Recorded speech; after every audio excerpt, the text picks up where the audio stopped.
to the latest episode of G-Rex Customs. If you spent a lot of time looking at 40k fan art, you might be familiar with Spectralytics. They're a pretty popular artist I've admired for a long time, and I especially love all the work they've done for their Planet Shark art. They've also developed their own war game and models based on that shark concept. However, today we're going to be focusing on one of their other creations, a custom Space Marine chapter, known as the Lemur Higher Marines. While custom Space Marine chapters are hardly unheard of, especially among 40k fan artists, the Lemur Higher Marines have a one-of-a-kind aesthetic. Mixing tactical elements with ornate asymmetrical armor details and a unique color scheme based on the bearded vulture the chapter takes their name from, the Lemur Higher Marines have always stuck with me. So, I decided to see if I could recreate one of these Marines. Fortunately, this quest suffered from several major setbacks. The biggest of which is that I managed to build an entire Marine, only to lose all of the footage. Well, almost all of it. I still have the footage making the Marine's special pistol, so I will go over that, and I will show off the Marine at the end of the video. But I will be walking you through the process I used to build the second Marine. Now, if you want to recreate either of these Marines at home, the kits you're going to need are Intercessors, Assault Intercessors, the Horus Heresy Command Upgrade Kit, Mark 6 Space Marines, Mark 3 Space Marines, the Storm Speeder, and either the Imperial Fist Upgrade Sprue or the Incursor Kit. To start, we're going to take a standard Intercessor body. It doesn't really matter which body we take, we're just going to be assembling it normally according to the instructions. I've already got mine cut off the sprue, so we're going to get started right on the modifications. First is a pretty simple one. We're going to cut the connector for the power pack off the back of the torso. We're not going to be using the standard power pack, so removing this nub will make it easier to connect the pack we are going to use. Next, we're going to remove the Imperialis off the chest. But most of the Lemur Higher Marines have their Imperialis intact. This will give us room to add the pouches that are another staple of the design. To remove the Imperialis, we're just going to cut away as much as we can with our clippers before finishing it off with our X-Acto knife and a file.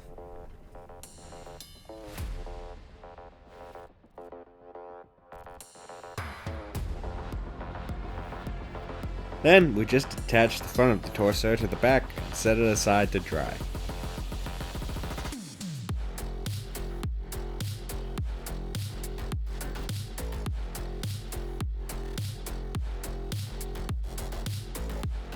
While waiting, we're going to get started on the legs. For the left leg, we're going to do a modification I've seen others do a few times, one that I think will work well for these Marines. We're going to take the shin pad for the left leg and cut the trim off the knee section to make it look like an older armor mark. We're just going to carefully cut away the trim with our clippers and then clean it up with our knife and file. Once you're sure you have a nice rounded knee section, you can just glue it to the rest of the leg and set it aside to dry.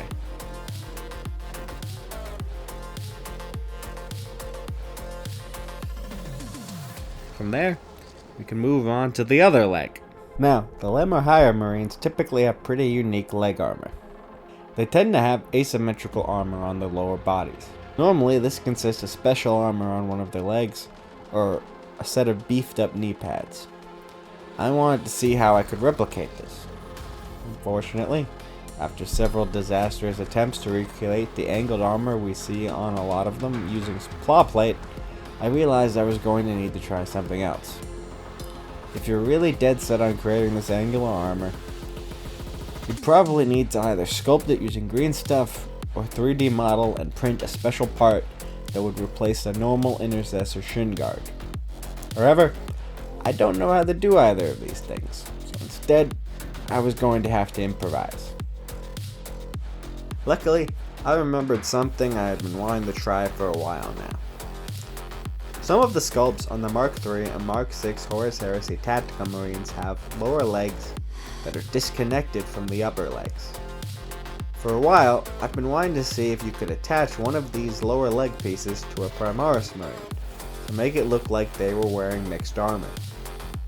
I figured this would be the perfect opportunity, so I took the lower leg off a Mark VI Space Marine and compared it to the Primaris leg. Surprisingly, the Mark VI piece was basically the same size as the part of the Primaris leg that I wanted to replace. So, all I needed to do was take my X-Acto knife and cut the Primaris leg just above the knee. The Mark VI leg section we took has the back of the knee sculpting already on it, so we don't have to worry about that. Just cut the leg away and clean up the cut so it's a nice flat surface that will make the connection easy.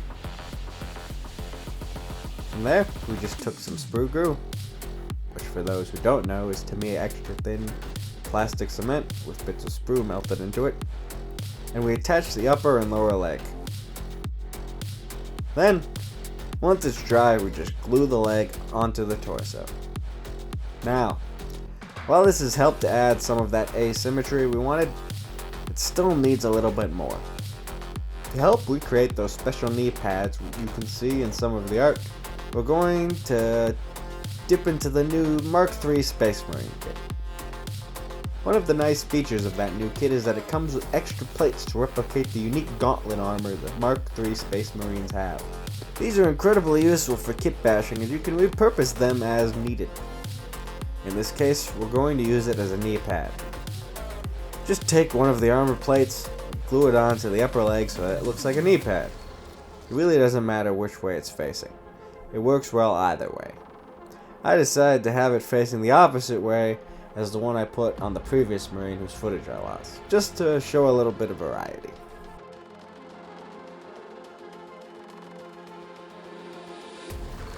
From there we can move on to the weapons.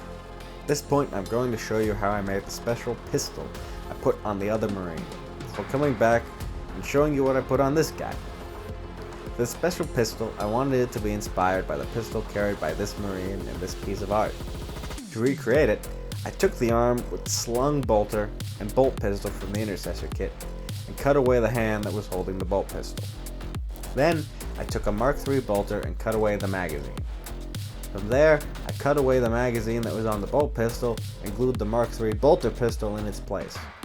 Next, I took the suppressor off a Scout Marine sniper rifle and attached it to the end of the barrel. Finally, I took the scope from an Intercessor bolt rifle, cut it away, and glued it to the top of the pistol. From there, it was attached to the Marine's arm and put on the other Marine. You'll get to see how that turned out at the end of the video. From there, we're going to go back to the Marine I made for this video. I took one of the arms from the Intercessor kit that was holding a bolt rifle, cut away the hand, and decided I wanted to replace it with a storm bolter. Now, I'm not trying to recreate any specific Marine from the artwork. I did want to take as much inspiration from them as I could. So I decided, for this Marine, I would copy the loadout from the Captain. So, I took a storm bolter from the Space Marine Devastator kit and attached it to the arm.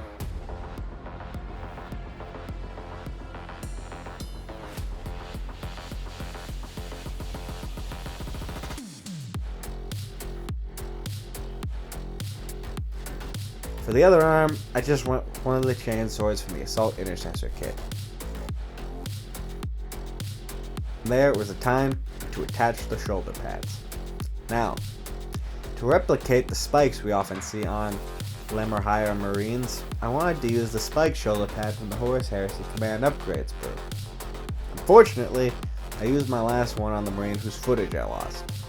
So instead I took the studded shoulder pad, plus one of the normal ones from the Mark III kit. Once I had both the pads I wanted, I attached them to the arms. Next up, it was time for the power pack. I decided to use one of the packs from the Mark III Space Marine kit.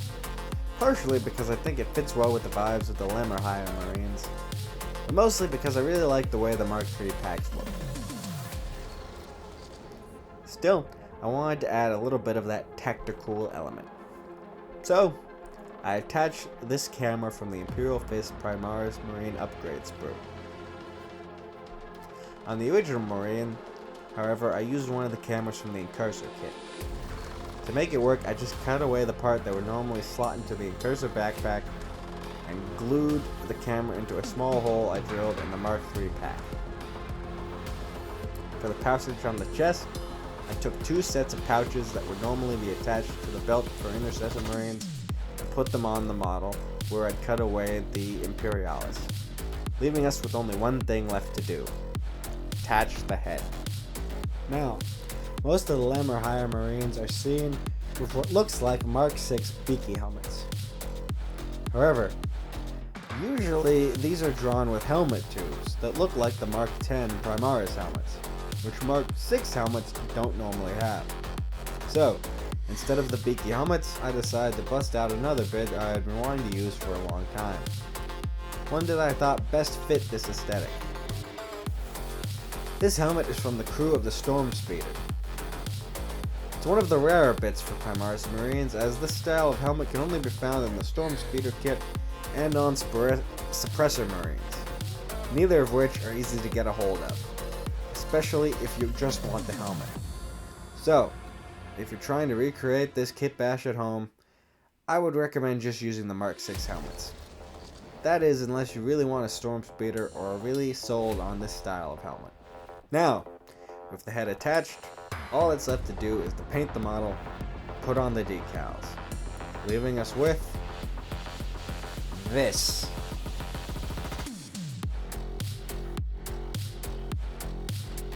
I'm really happy with how these 2 models turned out. I think I did a really good job recreating these Marines based off the art.